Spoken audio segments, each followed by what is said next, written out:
নেটওয়ার্কের আওতায় আসবেই না। তো সব মিলে বিচ্ছিরি একটা অবস্থা। মানুষ যে কী পরিমাণ ঝামেলায় পড়তেছে এটা হয়তো আপনারা এখন বুঝতেছেন না।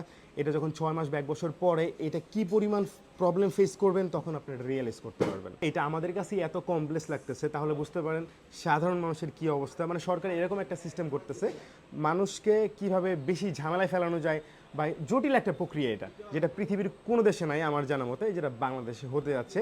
ভ্যাট ট্যাক্স কম বেশি সব দেশেই যায়, বাট ফোন যে এনআইডি কার্ড দিয়ে রেজিস্ট্রেশন করতে হবে এটা একটা ফালতু সিস্টেম আমার মতে।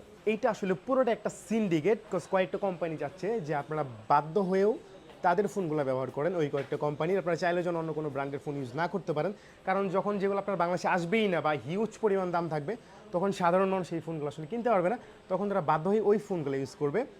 আর বললাম না এটা আসলে পুরোটা একটা সিন্ডিকেট, এইখানে কয়েকটা কোম্পানি জড়িত, প্লাস আরও অনেকেই জড়িত, যেটা আমি ডিরেক্ট নাম বলতেছি না, আপনারা অবশ্যই বুঝতে পারতেছেন। সো আলটিমেটলি দিন শেষে আমাদের মতো সাধারণ মানুষ এটার ভুক্তভোগী, আর কিছু বলার নেই আসলে।